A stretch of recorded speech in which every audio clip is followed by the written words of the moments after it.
പ്രിയപ്പെട്ട കുട്ടികളെ, കഥയുടെ 19-ാം ദിവസത്തിലേക്ക് സ്വാഗതം. കഥയുടെ പേര് ജന്മനാടിനില്ലാത്ത സ്വാതന്ത്ര്യം.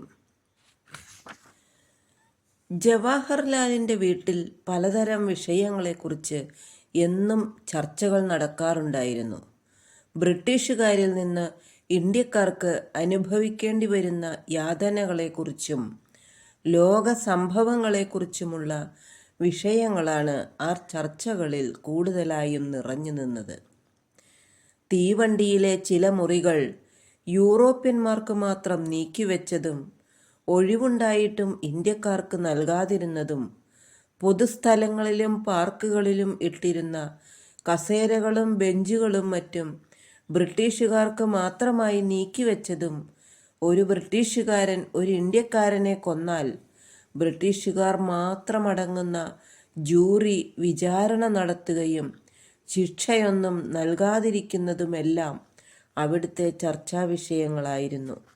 ജവാഹർലാൽ ഇതെല്ലാം ശ്രദ്ധയോടെ കേൾക്കുമായിരുന്നു.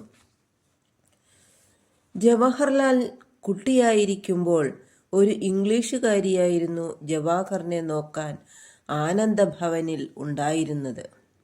ആ മദാമ്മയ്ക്ക് ജവാഹറിൻ്റെ അതേ പ്രായത്തിലുള്ള ഒരു മകനുമുണ്ടായിരുന്നു.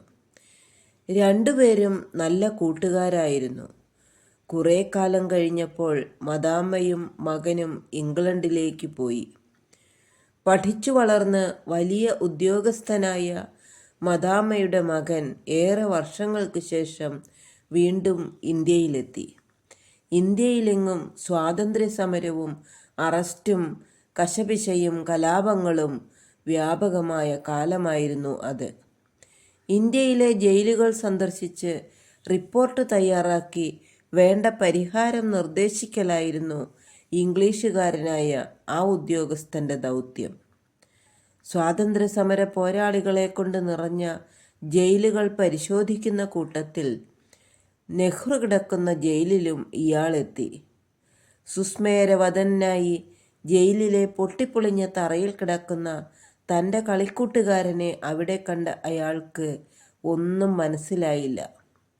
പഴയ കൂട്ടുകാരനെ കണ്ട അയാൾ ആകാംക്ഷയോടെ ചോദിച്ചു, ജവാഹർ, എന്താണ് ഞാൻ ഈ കാണുന്നത്? ജയിലിൽ കിടക്കാൻ മാത്രം എന്തു കുറ്റമാണ് നീ ചെയ്തത്?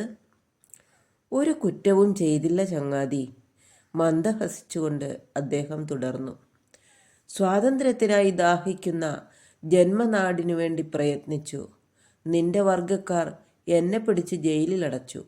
അത്രമാത്രമേ സംഭവിച്ചുള്ളൂ. ജവാഹർ പറഞ്ഞത് കേട്ട് അയാൾ വീണ്ടും വീണ്ടും നെഹ്റുവിനെ വിസ്മയത്തോടെ നോക്കിക്കാണുകയാണ്. നിങ്ങളുടെ ഈ അവസ്ഥ കണ്ടാൽ അച്ഛനും അമ്മയും വേദനിക്കില്ലേ? അയാൾ അതിശയത്തോടെ ചോദിച്ചു. ഒരിക്കലുമില്ല സുഹൃത്തേ. നോക്കൂ, എൻ്റെ അച്ഛനതാ തൊട്ടപ്പുറത്തെ അറയിൽ, അമ്മയും അനുജത്തിയും അതിനപ്പുറത്തെ അറകളിലും. ഞങ്ങൾ ജയിലിലും ഒരുമിച്ചാണ്. എൻ്റെ ജന്മനാടിനില്ലാത്ത സ്വാതന്ത്ര്യം ഞങ്ങൾക്കെന്തിനാണ്? ജവാഹർ പറഞ്ഞത് കേട്ട് വെള്ളക്കാരനായ സുഹൃത്ത് ലജ്ജിച്ച് തല താഴ്ത്തി. മക്കളെ, ഈ കഥ ഇവിടെ പൂർണ്ണമാകുന്നു.